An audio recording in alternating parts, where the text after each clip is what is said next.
রংপুরকে তোমরা বোকা বলো, মাথায় রাখবা রংপুরের মানুষ আর কিছু ভালোবাসুক বা না বাসুক, তারা কোরআনকে ভালোবাসে, তারা ইসলামকে ভালোবাসে। আপনি অন্য জায়গায় মাহফিল করেন নাই, রোদের মধ্যে লোক কোথায় পান আমি দেখবো আপনাকে? আপনি লোকই পাবেন না, 300-400 লোক পাবেন, প্রচন্ড রোদের তাপ। তারপরেও যে জোয়ার দেখতে পাচ্ছি, এটাই প্রমাণ করে এই রংপুরের জমিন থেকে ইসলামের ঘাঁটি তৈরি হবে ইনশাআল্লাহ। 2 নাম্বার কথা বলতে চাই রংপুরের মাটিকে নিয়ে।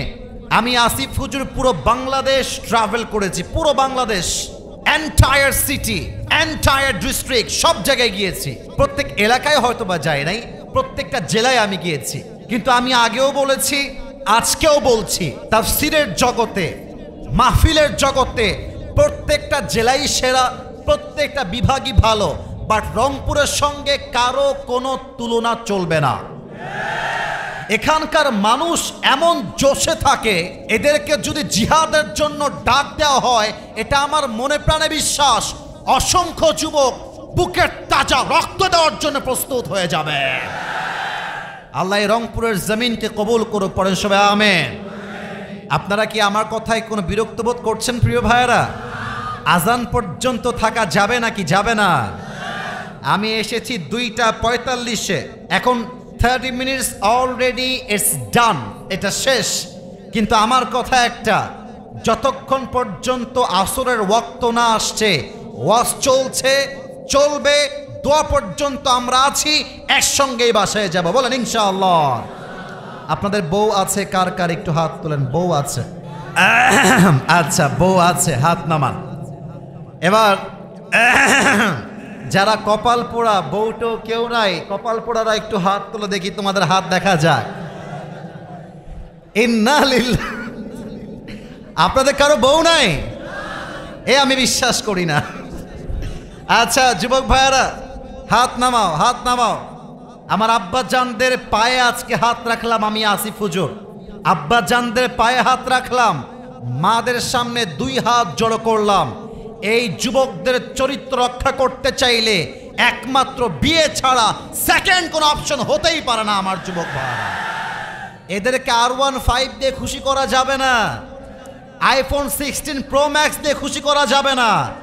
এই যুবকরা খুশি হবে একমাত্র চরিত্রবান দিনদার মেয়ে বউ হিসেবে পাওয়ার মাধ্যমে।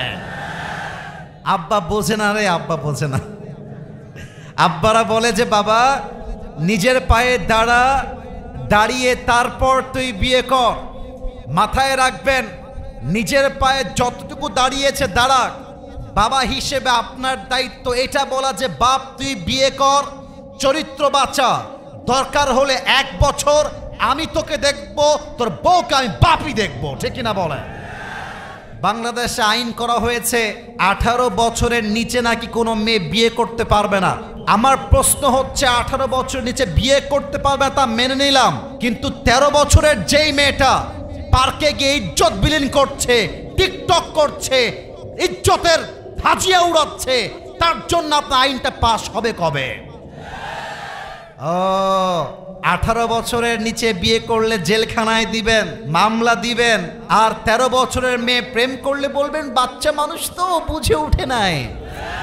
এটা উপরে ফিটফাট, ভেতরে সদরঘাট ছাড়া আর কিছুই হতে পারে না। এবং আমার অবাক লাগে মেয়েদেরকে দেখলে, এক একটা মেয়ে 4-5টা বয়ফ্রেন্ড বিলং করে। আমি জানি এই কথার জন্য অনেকে রাগ করবেন, আমি জানি, আমি জেনেই বলছি। আমার কথা একটা, যেই মেয়েগুলো আজকে টাকা পাইলে, সরকারি চাকরি পাইলে বুইরা টাকলার সঙ্গে বিয়ের পিড়িতে বসে যায়, এই মেয়ে জীবনে যাই পাক আর না পাক সুখের সন্ধান কোথাও খুঁজে পাবে না। অতএব আব্বা জানদেরকে বলবো, আব্বা জান বিয়ে যখন দিবেন, মেয়ের জন্য টাকাওয়ালা খুঁজে বাদ দিয়ে চরিত্রবান যুবককে আপনার খুঁজে বের করতে হবে, ঠিক কিনা বলো? আল্লাহ মাদেরকে বাবাদেরকে বোঝার তৌফিক দান করুক, পড়েন সবাই আমিন।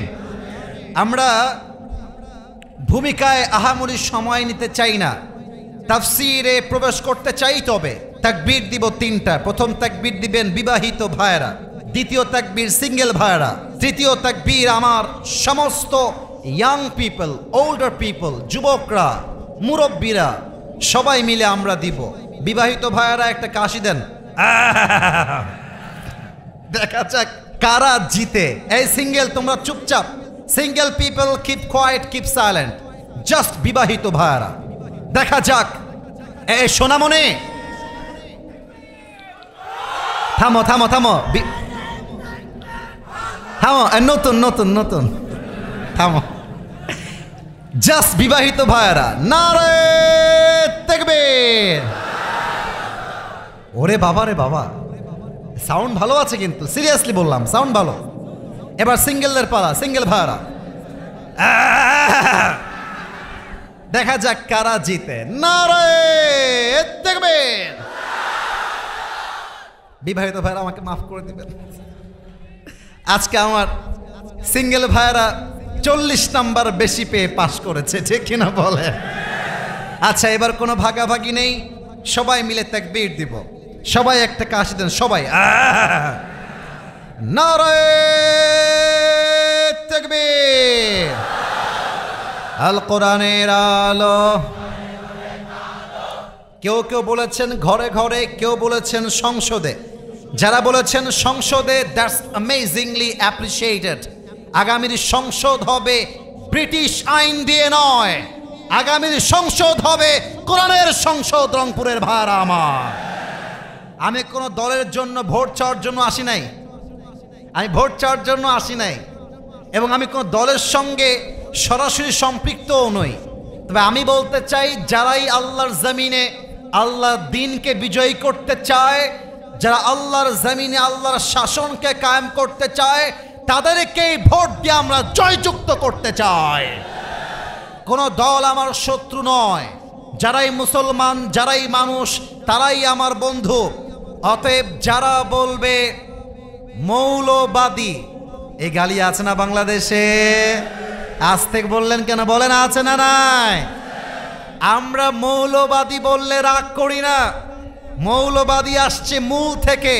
মূল মানে কোরআন, মূল মানে হাদিস, মূল মানে আল্লাহ তাআলা, মূল মানে হিজ লাস্ট মেসেঞ্জার মুহাম্মদ সাল্লাল্লাহু আলাইহি ওয়াসাল্লাম। যারা আমাদেরকে মৌলবাদী বলে গালি দেয়, আমরা হলাম মূলবাদী, তোমরা সবাই আগাবাদী। আল্লামা সাইদি বলতেন, তোমরা থাকো গাছের আগায়, আমরা থাকি গাছের গোড়ায়। গাছের আগায় চুপচাপ বসে থাকো, বাড়াবাড়ি বেশি করতে যেও না। বেশি বাড়াবাড়ি করলে 16 কোটি মানুষ মিলে গাছের গোড়ায় একটা ঝাঁকুনি মারবে, মামুর বাড়ি দিল্লি গিয়ে পড়বা, দিল্লি গিয়েই তারা পড়েছে। আর যারা আজকে ইসলামকে বিজয়ী শক্তি হিসেবে দেখতে চান না, তারা তো ভারত পালাবার সুযোগ পেয়েছে। আপনারা কোথায় পালাবেন সেই চান্সটাও বাংলার মুসলমান দিবে না। আল্লাহ সংসদকে কোরআনের সংসদ হিসেবে কবুল করুক, পড়েন সবাই আমিন।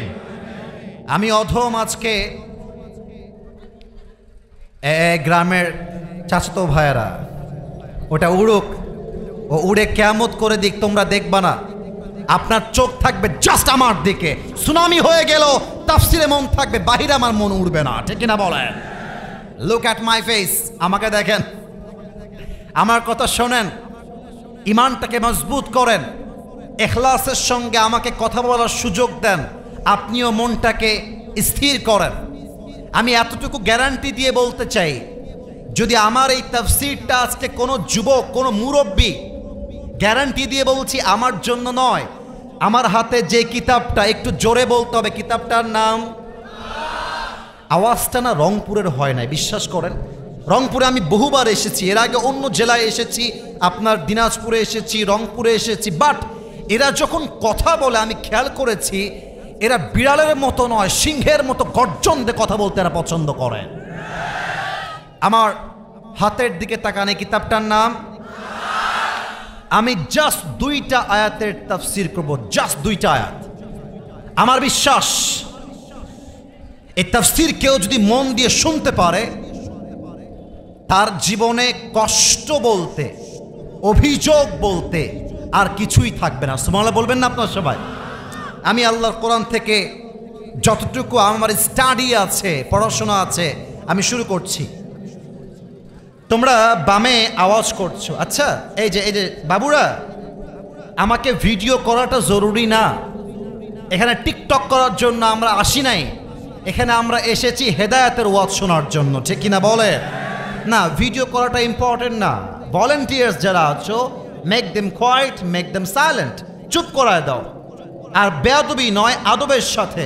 মাথায় রাখবেন, শাসন দিয়ে সেই কাজ হয় না যেই কাজ ভালোবাসা আর আদরের সঙ্গে হয়, ঠিক কিনা বলে?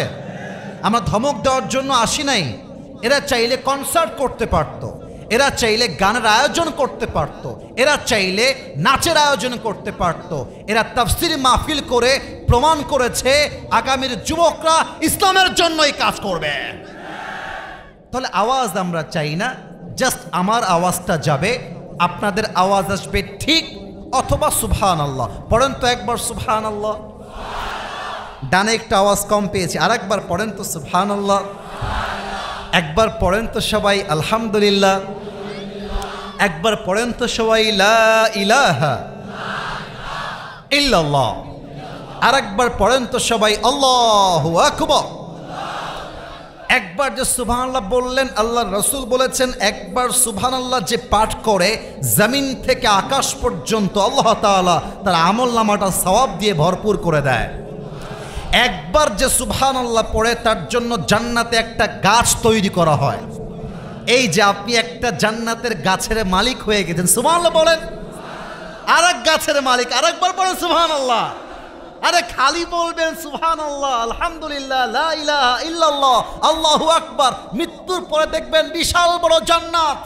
আল্লাহ বলবে, কিরে বান্দা খুশি না বেজার? আরে আল্লাহ, আমি তো অত নামাজ পড়ি নাই, অত তাহাজ্জুদ পড়ি নাই, এই গাছ আসলো কই থেকে, ওই প্রাসাদ আসলো কই থেকে? আল্লাহ বলবো, ওই যে মাহফিলে বসে বসে সুবহানাল্লাহ বলেছিলি, আমি আল্লাহ তোর সুবহানাল্লাহর এক একটার বিনিময়ে এক একটা প্রাসাদ তৈরি করে রেখে দিয়েছি। সুবহানাল্লাহ। এজন্য খালি জিকির করবেন। আসুন আমরা তাফসীরে ঢুকে যাই। আমি তেলাওয়াত করেছি সূরা তাওবা 51 নম্বর আয়াত। আমি জাস্ট আরবি তেলাওয়াতটা করছি and then I will translate of this ayah in Bangla. আল্লাহ তাআলা বলছেন, قُلْ لَن يُصِيبَنَا إِلَّا مَا كَتَبَ اللَّهُ لَنَا. O my prophet, tell your ummah, whatever Allah subhanahu wa ta'ala has decided will must happen. Whatever Allah subhanahu wa ta'ala has not decided will never ever happen. এর অর্থ হলো, আল্লাহ আমার কপালে যা লিখে রেখেছে কেউ চাইলেও তা কাটতে পারবে না। আর আল্লাহ আমার কপালে যা লিখে রাখেন নাই, হাজার চেষ্টা করলেও কেউ তা আমাকে দিতে পারবে না। অনেক যুবক ছ্যাঁকা খেয়ে বেকা হয়ে গেছে। কোনো একটা মেয়েকে পছন্দ করতো, মেয়েটা ছেড়ে আর এক জায়গায় বিয়ে করে নিয়েছে। ইট কুড বি হ্যাপেন, হতে পারে। আরে বেটা, বেটা মানুষের তো ছ্যাঁকা খাওয়ার কোনো চান্সই নাই। ছ্যাঁকা খাবে মেয়েরা, তাদের জন্য একটা বিয়ে জায়েজ, তোমার জন্য আমার জন্য 4টা বিয়ে জায়েজ। কোনো মেয়ে তোমাকে চিট করে একটা বিয়ে করবে, ও একটা বিয়ে করবে, তুমি 4টা বিয়ে করে দেখায় দিবা। तू नहीं तो कोई और सही, कोई और नहीं तो कोई और सही, बहुत लंबी है ये जमीन, मिलेगी लाखों हंसी, इस जमाने में सनम तू अकेला तो नहीं। তোমার মতো সকিনা জরিনা ছাড়লে আমি রংপুরের ছেলে, আই ডোন্ট কেয়ার। তুমি গিয়েছো তো কি হয়েছে, আর একটা বেটার অপশন আল্লাহ আমাকে দান করবে, ঠিক কিনা বলেন? আল্লাহ যা লিখে রেখেছে তার বাহিরে কিছু হবে না। আর আল্লাহ যা লিখে রাখেন নাই, হাজার ক্ষমতা দিয়ে চেষ্টা করলেও তা হবে না। একটা প্রবাদ বাক্য আছে, দেখা যাক আপনারা ধরতে পারেন কিনা। শুরুটা আমি বলবো, সেকেন্ড পার্টটা আপনারা বলবেন। মারে আল্লাহ, রাখে কে? I got the right answer. আবার রাখে আল্লাহ, মারে কে? মারে আল্লাহ। সব ক্ষমতার মালিক হচ্ছে আল্লাহ তাআলা। এটাই তিনি এই আয়াতে মেসেজ দিয়েছেন, বান্দারে আমি যদি তোরে বাঁচাতে চাই, যতই শত্রু হোক, যতই দুশ্মন হোক, কেউ তোর একটা চুল বাঁকা করতে পারবে না। আর আমি যদি তোরে বিপদে ফেলতে চাই, পুরো রাষ্ট্র শক্তি এক হয়ে গেলেও তোকে কোনো প্রকার বাঁচাতেই পারবে না, ঠিক কিনা বলেন? আচ্ছা বলেন তো, দেশটা সেকেন্ড টাইম স্বাধীন হয়েছে কবে? মাশাআল্লাহ। 5 আগস্ট কয় তারিখ? 5 আগস্ট, সেকেন্ড টাইম। আচ্ছা বলেন তো, এখানে কিন্তু আওয়ামী লীগের ভাইরা থাকতে পারেন, বিএনপির ভাইরা থাকতে পারেন, জামাত থাকতে পারেন, আমি কারো শত্রু নই, আমি আপনাদের সবার ভালোবাসার মানুষ। 5 আগস্টের দিনেও কিন্তু তাদের হাতে আর্মি ছিল, র্যাব ছিল, বিডিআর ছিল, সেনাবাহিনী ছিল, দলের লোক ছিল, কর্মী ছিল, নেতা ছিল, কিন্তু আল্লাহ বলেছেন আমি তোরে নামাই ছাড়বো, কোন সেনাবাহিনী চাইলেও তোর ক্ষমতার চেয়ারকে আটকে ধরে রাখতে পারবে না। আল্লাহ যা লিখে রেখেছে হবে, আল্লাহ যা লিখে রাখেন নাই তা হবে না, এটাই হচ্ছে মেসেজ। আচ্ছা এবার একটা কোনো সুরসার না, একদম সোজা সাপটা কথা। একটা মুরব্বী যদি ভাবতে পারে যে আল্লাহ যা লিখে রেখেছে তাই তো হয়েছে, একটা মুরব্বী যদি ভাবে যা কষ্ট পেয়েছি আল্লাহই তো দিয়েছে, যা সুখ পেয়েছি আল্লাহই তো দিয়েছে, আল্লাহই তো সব মালিক, তাহলে আমার টেনশনটা কোথায়?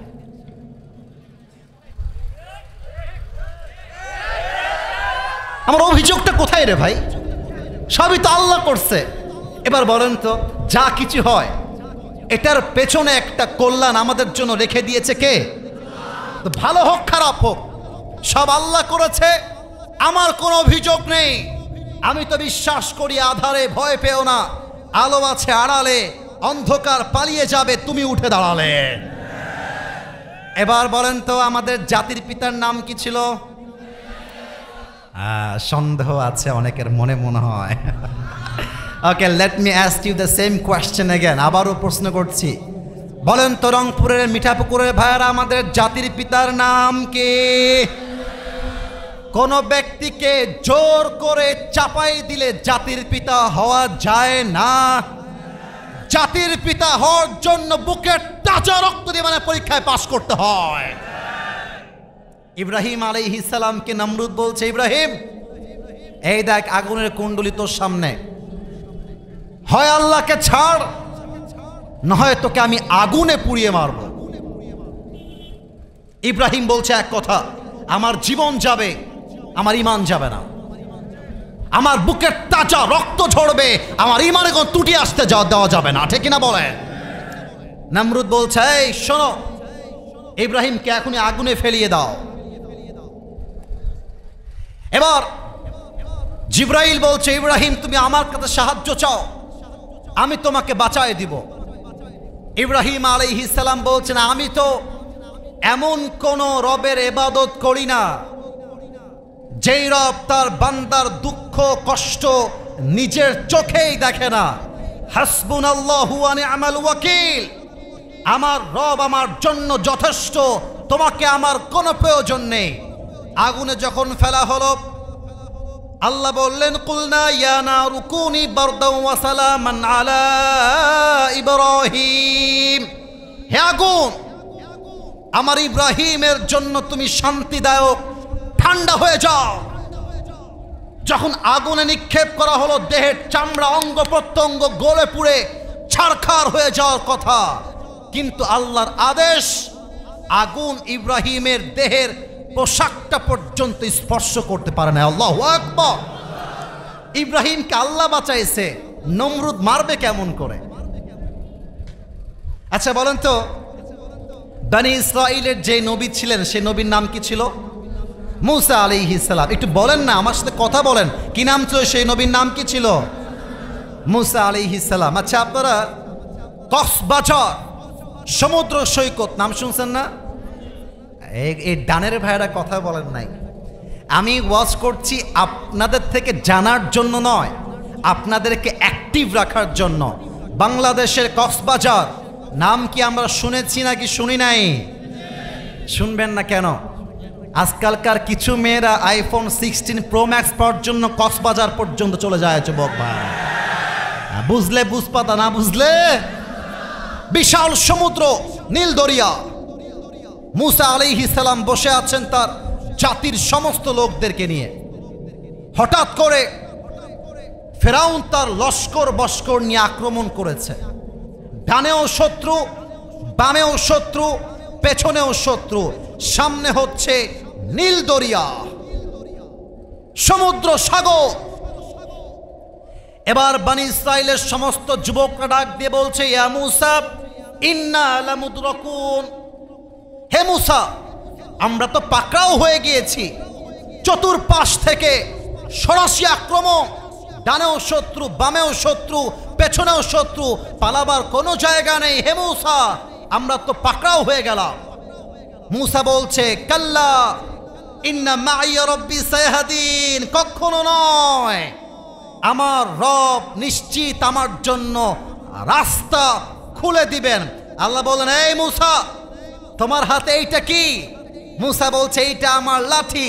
ফাওহাইনা ইলা মূসা আন ইদরিব বিআসাকাল বাহর, আল্লাহ বললেন মূসা লাঠি দিয়ে একটা আঘাত করো পানির উপরে। একটা আঘাত করার সঙ্গে সঙ্গে, রাস্তা দরকার ছিল একটা, আল্লাহ সঙ্গে সঙ্গে 12টা রাস্তা খুলে দিয়েছে। সুবহানাল্লাহ বলেন। রাখে আল্লাহ, মারে কে? মারে আল্লাহ। তাহলে বোঝা গেল, whatever Allah subhanahu wa ta'ala has decided in life, it will must happen. যা লেখা আছে তা ঘটবে, আর যা আল্লাহ লিখে রাখেন নাই তা কখনো ঘটবে না। এটা অল অ্যাবাউট তাকদীর, এটা ভাগ্যের খেলা। তবে মাথায় রাখতে হবে, অনেক যুবক এখানে বসে আছে। এই যুবকরা আমার কথায় রাগ করতে যেও না। আব্বাজান আপনারা আমার কথায় রাগ করবেন না। একটা কথা এখন বলবো, যুবকদের বিপক্ষে যাবে, বাবাদের পক্ষে যাবে। তবে পক্ষপাতিত্ব করতে আমি আসি নাই, আমি এসেছি তোমার বন্ধ চোখকে খুলে দেওয়ার জন্য। অনেক যুবক আছে এখনো বাপের মাথায় কাঁঠাল ভেঙ্গে খায়। দেখছেন, ঠিক বলে নাই? আরে বলেন না সবাই, ঠিক আছে কিনা বলেন বলেন। আমার অ্যাটিটিউডটা কেমন জানো? আমি আমার অ্যাটিটিউড নিয়ে বলতেছি, ডোন্ট টেক ইট আদারওয়াইজ, খারাপ দিকে নেবেন না। আমার বয়স যখন 19, কত? আপনারা কি ওয়াজ বোঝেন না প্রিয় ভাইরা? বলেন আমার বয়স যখন কত? আমি তখন ভাবতাম, এটা আজকেই বলে ফেললাম, আগে কখনো বলি নাই।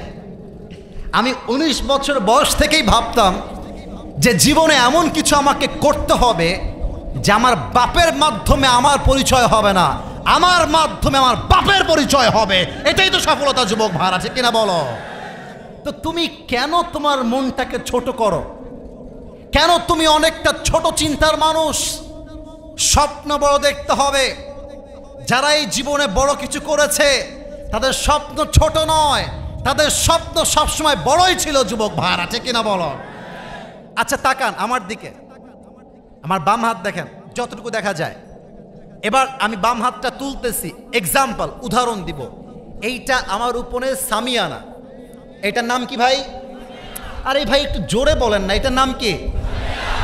একটু খেয়াল করেন, একটু খেয়াল করেন। এই সামিয়ানাটা আমার মাথার থেকে হালকা কাছে। এই যে আপনারা সবাই একটু শুনবেন আমার কথাটা, আমি আয়াতকে মিলাবো।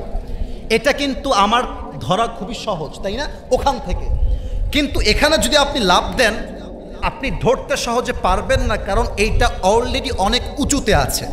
আর আমি যেখানে বসে আছি এখানে স্টেজ থাকার জন্য আমি চাইলে হালকা লাভ দিলেই ধরতে পারবো। এখন দেখেন, আমি স্টেজ থেকে নেমে গেলাম, নেমে গিয়ে মাঠে আসলাম।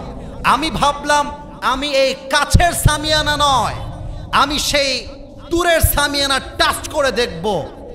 এরপরে কি হবে? আপনার লাফ যে দিবেন, লাফের জোরটা বেড়ে যাবে। আরে তুমি যদি আকাশের চাঁদকে ছুতেই না চাও, তবে তুমি সফলতার দরজায় পৌঁছাবে কেমন করে, ঠিক কিনা বলো? আপনি যখন এখানে লাফ দিয়ে এইটা ধরতে চাইবেন, তখন আপনার কাছে এইটা একদম জিরো হয়ে যাবে। আচ্ছা আরেকটু সহজ করে দেই। মনে করেন আমি ব্যবসা শুরু করলাম। কথা বোঝা যায় নাকি? যায় না ভাইয়ারা আমার? কি শুরু করলাম? কথা না বললে বুঝি কেমনে? কি শুরু করলাম? ব্যবসায় আমার ইনভেস্ট হচ্ছে 2 কোটি টাকা। কয় কোটি? আমি আগের থেকেই মাথায় চিন্তা রাখলাম যে আমি মোটামুটি 1 কোটি টাকার লস খেতে পারি, কিন্তু আমি লস খেলাম মাত্র 20 লাখ টাকা। দেখবেন আমার গায়ে কিন্তু বাঁধবে না, কারণ আমি ভেবেছিলাম 1 কোটি, লস হয়েছে মাত্র 20 লাখ। আরে তুমি স্বপ্ন রাখবা আমি সফল হব, জাস্ট বাংলাদেশে নয় পুরো বিশ্বে আমার সফলতা গুণগান চলবে, ঠিক কিনা বলেন?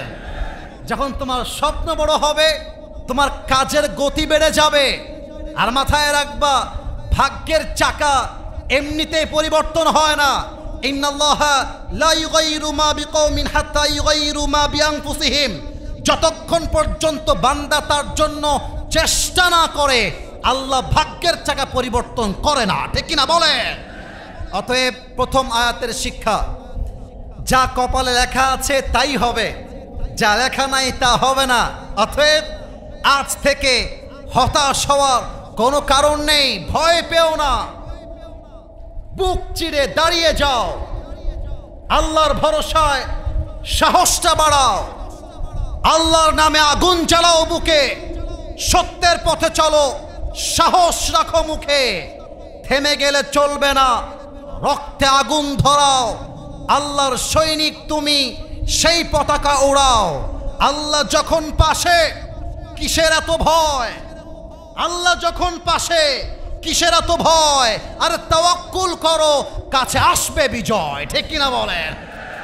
অতএব কুল্লা ইউসিবানা ইল্লা মা কাতাবাল্লাহু লানা, যা ভাগ্যে আছে তার বাহিরে কিছু হবে না। এক নম্বর আয়াত। আপনারা সবাই আল্লামা ইকবাল বিশ্বকবি নাম শুনেছেন? আল্লামা ইকবাল উনি একটা কবিতা লিখেছেন উর্দুতে। আমি এই আয়াতটাকে বোঝাবার জন্য জাস্ট শেয়ার করছি। উনি লেখেন, जो नसीब में है वो कभी छिन नहीं सकता और जो नहीं है वो कभी मिल नहीं सकता, जो चला गया उस पर सब्र आ जाएगा और जो आएगा उस पर शुक्र आ जाएगा। रब की फैसले अकल से तोले नहीं जाते, ये दिल के यकीन से समझे जाते हैं। जो बुरा वक्त है वो भी लिखा हुआ है, जो अच्छा वक्त है वो भी आने वाला है। तुम कहते हो कि अगर नसीब में बुरा वक्त आएगा तो मैं क्या करूंगा, तुम कहते हो कि अगर नसीब में बुरा वक्त आएगा तो मैं क्या करूंगा, और मैं तुम्हें कहता हूं खुदा पर यकीन रखो बुरा वक्त ही कभी नहीं आएगा, ठीक ना बोले? ওনার কথার মর্ম হচ্ছে যা কপালে আছে তা আসবে, যা নাই আসবে না। অতএব আমার জীবন চলবে একটা বাক্য দিয়ে, বাক্যের নাম আলহামদুলিল্লাহ। পড়েন সবাই, আর একটু জোরে পড়েন সবাই, আলহামদুলিল্লাহ। এবার সবাই দুই হাত তুলেন দেখি, সবাই দুই হাত, দুই হাত, দুই হাত সবাই। আপনাদের যে ধৈর্য এটা ভাই তুলনাহীন ধৈর্য। তাকবীর দিব অ্যাক্টিভ করার জন্য, এটা কাশ দেন সবাই। ডানে আওয়াজ আসে না। নারে তাকবীর, নারে তাকবীর। হাত নামান। আমি জানি গরমে বড্ড কষ্ট হচ্ছে। এই দেখেন আমার ভেতরটা মনে হচ্ছে কলিজাটা আমার ছিঁড়ে বের হয়ে যাবে, এত কষ্ট হচ্ছে কথা বলতে আর কি, গরম তো।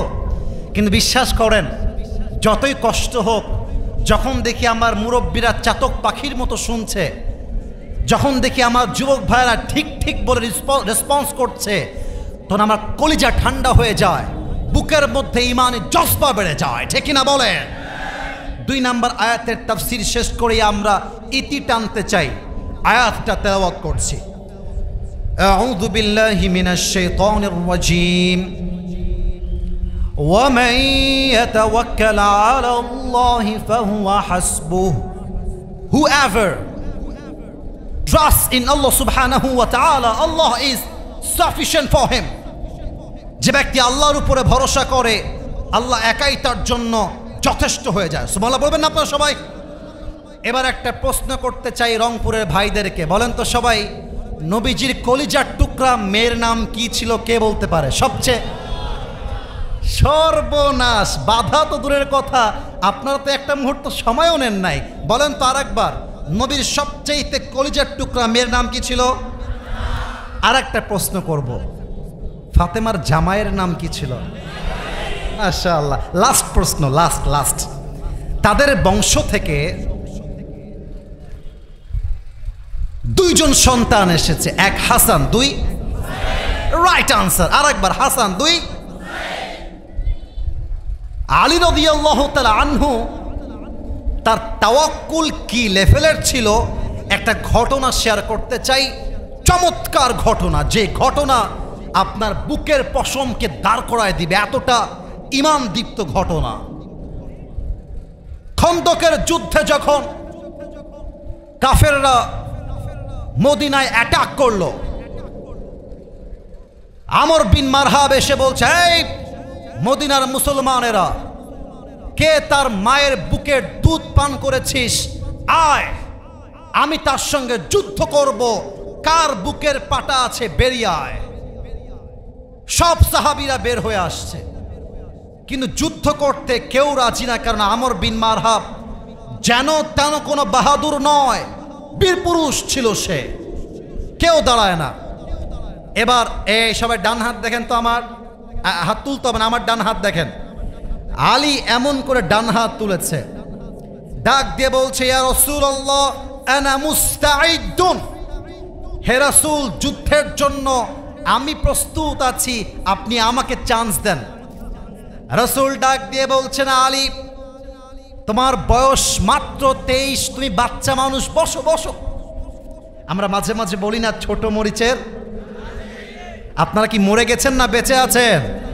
ছোট মরিচের, এই আলী বসো, তোমাকে দিয়ে হবে না, তুমি খুব বাচ্চা মানুষ, ছোট, বসো। আলী বসে গিয়েছে। আমর বিন মারহাব বলছে, এই বেটারা কে আছিস, দাঁড়িয়ে যা, কে যুদ্ধ করবি দাঁড়িয়ে যা। কেউ দাঁড়ায় না। আবার আলী দাঁড়িয়ে গিয়েছে, ইয়া রাসূলুল্লাহ আমাকে পারমিশন দেন। আবার কে আছিস আয়, আবার নবী আমাকে পারমিশন দেন। এবার নবী বুঝে গিয়েছেন আলী রাদিয়াল্লাহু তাআলা আনহুর বয়স কম হতে পারে, বাট তার ভরসা আছে এক সত্তার উপরে। বলেন সবাই, তিনি কে? এবার রাসূল বলছেন, আলী আমার কাছে আসো, একটা লম্বা তরবারি, নাম হলো তোর বিয়ে হবে না, তোর বিয়ে হবে না, বিয়ে হবে না, বিয়ে হবে না, আরে বিয়েই হবে না, বসো, বসায় দাও, বসায় দাও, বসো বসো বাবা বসো। আচ্ছা ভাই, আপনাদের কি গরম খুব বেশি লাগছে? 4টা পর্যন্ত কি ওয়াজ করা যায় না? যায় না, যায় না। আমি জানি সবাই বসে আছে, একজন উঠে গেলেও কষ্ট লাগে, কারণ আপনার চেয়ে কষ্ট আমি বেশি পাচ্ছি। আমাদের একটা ওয়াদা থাকলো, দোয়া যতক্ষণ না হবে একটা যুবকও ডান বাম হতে পারবে না, ঠিক কিনা বলেন? রাসূল বলছেন, আলী যাও, এই নাও তোমার তরবারি, তুমি যুদ্ধে নেমে পড়ো। এবার আমি মাইক থেকে একটু দূরে যাব, কথা যেন বুঝতে সমস্যা না হয়, তাই আমাকে একটু সবাই মনোযোগ দিয়ে দেখবেন। আমর বিন মারহাবের এটা হচ্ছে আমার পাঞ্জাবি, আমার পাঞ্জাবিটা হচ্ছে কাপড়ের তৈরি একটা পোশাক, তাই না ভাই? কিন্তু আমর বিন মারহাবের পুরো দেহের পোশাকটা হচ্ছে লোহার দ্বারা তৈরি, লোহা লোহা। মাথায় টুপি আমার এইটা দেখা যায় নাকি যায় না? তো একটু বলেন তো এটার নাম কি? এই যে টুপিটা আমর বিন মারহাব পরে আছে, এটাও হচ্ছে লোহার দ্বারা তৈরি। আচ্ছা, আরো ব্যাখ্যা দেই।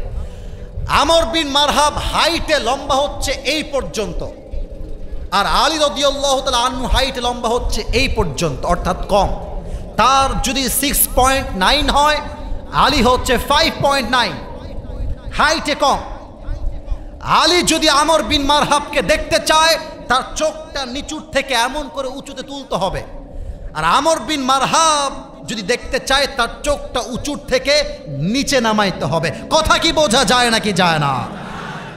এবার আলী দাঁড়িয়ে গিয়েছে আমর বিন মারহাবের সামনে। আর তাওয়াক্কুল কাকে বলে রে ভাই? আমর বিন মারহাব বলছে, এই বাবু তুমি কে গো? আমর বিন মারহাব আলীকে বলছে কি, এই বাবু, মান আনতা আইয়ুহাল গোলাম, তুমি কে গো? আলী বলছে, আনাল্লাযী সাম্মাতনি উম্মি হায়দারা, আমি হলাম সেই যুবক যে যুবককে তার মা নাম দিয়েছে হায়দারা। হায়দারা মানে হচ্ছে যেই যুবক বারবার অ্যাটাক করে, যতক্ষণ পর্যন্ত শিকারকে শিকার না করে তার আক্রমণ থামতেই পারে না। আল্লাহু আকবার। এবার আমর বিন মারহাব টিটকারি মারছে, টিটকারি। বলছে ও আচ্ছা আচ্ছা তাই নাকি, ভালোই তো ব্যাপার। আরে বেটা তোর আসল নাম কি তাই বল, আসল নাম কি? বলছে ইসমি আলী, আমার নাম হলো আলী। বলছে ও আচ্ছা আচ্ছা, তুমি হচ্ছ আলী বিন আব্দুল মুত্তলেব, তোমার বাপের নাম মনে হয় আব্দুল মুত্তলেব তাই না? বলছে না না, আমি হলাম আলী বিন আবি তলেব, আমার বাবার নাম আব্দুল মুত্তলেব নয়, তার নাম হচ্ছে আবি তলেব। বলছে আরে ভাতিজা, তোমার বাপ তো আমার ভাই লাগে, আমরা একসঙ্গে আড্ডা দেই, আমি না বাচ্চা মানুষকে মারতে চাই না বাবু, তুমি যাও। কথা মনে হয় বোঝা যায় না, মানে আমার সামনে একটা পিচ্ছি, ওই যে ওই যে ওই যে লাল শার্ট ভিডিও করছে, হ্যাঁ ভিডিও কর বাপ, ভিডিও কর, ভিডিও কর। ও যদি আমাকে এসে বলে আসিফ হুজুর হ্যাঁ আপনাকে দেখে নিব, একটা ঘুষি দেওয়া উড়াই দিব। আমর বিন মারহাবের ভাইবটা হচ্ছে এমন, আরে ভাতিজা তুমি তোমার বাচ্চার মতো, আরে যাও যাও, আমি তো বাচ্চার গায়ে হাত তুলি না। এই কথা শুনে আলীর গায়ের পশম রাগে দাঁড়িয়ে গিয়েছে। আরে বেটা কয় কি, আমি হলাম আসাদুল্লাহ আল গালিব, আল্লাহর সিংহ বলা হয় আমাকে। আমর বিন মারহাব, তোর যদি বুকের পাটা থাকে আয় আমার সঙ্গে যুদ্ধ করতে, তোর মাথার কল্লা উড়াইতে আমার 1 মিনিটও সময় লাগবে না। আল্লাহু আকবার। আমর বিন মারহাবের গা জ্বলে গেছে, সর্বনাশ, এই পিচ্চি কয় কি আমারে মারবে, তো আয় মারতে আয়। এবার দেখেন দামি কথা বলছে একটা, মাথায় রাখবেন, ইসলাম কখনো কাউকে আগ বাড়িয়ে মারতে যায় না, কিন্তু ইসলামকে যখন কেউ আগ বাড়িয়ে অ্যাটাক করতে আসে, ইসলাম 2 পয়সা ছাড় দিয়ে কথা বলে না। এই প্রশ্নটা যেটা আমি এখন করব, এটা আমি কালকেও করেছিলাম, এই রংপুরকে নিয়ে এই প্রশ্ন, এটা আমি কালকেও করেছি, পরশুদিনও করেছি। বলুন তো আমাদের শহীদ আবু সাইদ কাউকে আগ বাড়িয়ে গুলি করতে গেছে? আমি কথা না বললে ওয়াজ করতে পারবো না। গেছে? কাউকে ছুরি মারতে গেছে, বুলেট মারতে গেছে, বোম মারতে গেছে? তো আপনারা ওকে গুলি করলেন কেন? গুলি করলেন কেন? ও তো একটা দাবি, কোটা সংস্কার চাই, এই তো দাবি। আপনি গুলি যখন করেছেন, ওই গুলি প্রত্যেকটা দেশের প্রান্তে প্রান্তে আগুন জ্বালিয়ে দিয়েছে। আমরা আগবাড়ি কাউকে মারতে যাই না। আর যখন গুলি করেছে, আমি তখন ছাদে ছিলাম, আমার বাসার ছাদে ছিলাম, নিউজ আসছে গুলির ভিডিও, বিশ্বাস করেন আমার সামনে কোরআন। আমার তখন মনে বলেছিল, পৃথিবীর কোনো দেশে কোনো মন্ত্রী, কোনো প্রধানমন্ত্রী ছাত্রদেরকে মারার পরে গদিতে টিকে থেকেছে, এরকম ইতিহাস বাংলাদেশ কেন পুরো বিশ্বেও খুঁজে পাওয়া যাবে না। আমরা কাউকে মারতে চাই না, কিন্তু মারতে আসলে আমরা ছাড় দিয়ে কথা বলতে পারবো না। আলী বলছে তুই আয়, আগে তুই মারবি, তারপরে না আমি ডিফেন্স অ্যাটাক করবো। ডিফেন্স অ্যাটাক মানে আমি দাঁড়ায় আছি, কেউ আমাকে মারতে আসলো, আমি ডিফেন্স অ্যাটাক করব। কথা ভুল বললাম না ঠিক বললাম? বলেন। ডিফেন্স অ্যাটাক করে নিজেকে বাঁচিয়ে then I will attack again, এরপর আমি মারতে যাব। তো আমর বিন মারহাব বলছে ও আচ্ছা আচ্ছা রেডি হয়ে যা, আমি তোকে এখনই আক্রমণ করতে চাই। এবার আক্রমণটা বোঝাতে চাই অভিনয় করে, অভিনয়। এই যে 2 পা আছে, যুদ্ধের সিস্টেম বা কৌশল হচ্ছে, তরবারি যখন আঘাত করা হবে 2টা পা একসঙ্গে মিলিয়ে নেওয়া হয় লাফ দেওয়ার জন্য। লাফ লাফ দিবে, 2 পা জড়িয়ে ফেলেছে, 2 হাত দিয়ে তরবারি শক্ত করে ধরেছে। এবার আমাকে দেখেন, সামনের থেকে নিয়ে এমন করে পিছনের দিকে তরবারিটা নিয়ে একটা লাফ দিয়েছে, দেহের সমস্ত শক্তিকে এক করে আমর বিন মারহাবের একদম কাঁধ বরাবর হাসবুনাল্লাহু ওয়া নি'মাল ওয়াকিল বলে একটা আঘাত করেছে। অর্থাৎ আমর বিন মারহাব আলীকে আঘাত করেছে। আমার পয়েন্টটা একটু মিস্টেক হলো, আমর বিন মারহাব আলীকে আঘাত করেছে। আর আলী তার ঢালটা ঠেকিয়ে বলছে হাসবুনাল্লাহু ওয়া নি'মাল ওয়াকিল।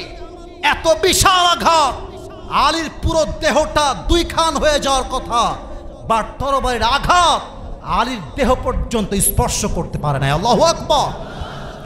আলী বলছে মারহাব, তুমি তো ভালোই চেষ্টা করেছো, এবার আমার পালা, এবার আমি চেষ্টা করব। ঠিক সেম পজিশন, আলী তার দুই হাত দিয়ে তরবারিকে আঁকড়ে ধরেছে, সামনের থেকে নিয়ে পেছনের দিকে নিয়েছে, একটা লাফ দিয়ে নারায়ে তাকবীর আল্লাহু আকবার বলে একটা আঘাত করেছে।